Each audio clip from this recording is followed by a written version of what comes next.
half litre করুন তারপর দুইজনে মিলে ভাই হাফ লিটার তেল বলতে ভাই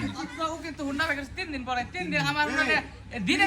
মালাই খাওয়া দিনে 3 বার করে মানি কম দিছে এই বাইন সুদা করতে কি কাল জানো অনেক আমরা পরে আমার তো হুন্ডা বের করে দেব হুন্ডা বাইরে নিয়ে গেছে তো মোবাইল দেন দে ঠিক আছে মোবাইল দেন আর পরে আমার ফোন দিছে না বাকি পাম বাড়ি আই হুন্ডা একজন নিয়ে যাও তারপর থেকে যে কেবল ভাই করলো 3 দিন পরে 200 না 30 টাকা তোমাকে না ফ্যাক্টরি মালাই খাওয়াইলেন কত কি হইছে মালাই খাইছে ফ্যাক্টরি ये तो है ना तू कैसे 10 से पानी ओके ना कहता खुला पानी देखो লাও ভাই মালাই না 5 টাকা আমরা ফেরত দিন তো হুন্ডা তেল মরবি আমরা আচ্ছা 30 টাকা দাম রে আমি সারা দিন ঘুরুম কেউ ঢুকে আর মরবি সারা দিন লাগে এটা কি না হ্যাঁ ভালো ভালো আচ্ছা সারা দিন করিস দে 30 টাকা দে अच्छा তাও দে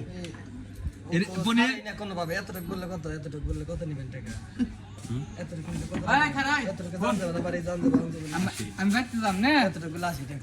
ওই আমি বাড়ি যাম না একটু কেতে লইব ভাই আমি 15 টাকা দিন আচ্ছা দাও আগে আগে বাড়ি যাম এই যে তোকে খরচ করুম 15 টাকা আমি কই দিলাম কেন সারান থেকে গাড়ি করব না না আগে বাড়ি বাবা যদি দাও আই দুজন না তেল সারান থেকে গাড়ি এক ফোঁটা হবো না ইয়ান ইয়ান ওই টুসা টুসা সাংঘাতিক দিতে হস না টুসা না হাফ লিটার তেল বলতে তার জন্য কত কিছু খাইনি টুসা আরে লাগে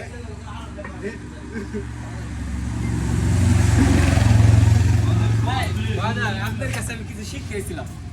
ফেসবুকে কিনে ওই যে এখন তো তুই যাম এনে অনেক বিশাল কোন হইতেছে কি কন্টেন্ট করে গেছে রে কয়টি তেল বললা 50 টাকা তেল বললা কয়নি তেল বললা কেন করে গেল রে টিয়া দিন না খাঙ্গে টিয়া দিন হ্যাঁ মোটরসাইকেল কিনছত কে বানছত তুই মোটরসাইকেল কিনছ তেল ভরা হচ্ছে আমাকে আমরা তো ব্যবসা করি না আমাকে টিয়া থাকে এটা ভাইরাল বেটা বুঝছিস না এই কথাই ভাইরাল লেগেছে যা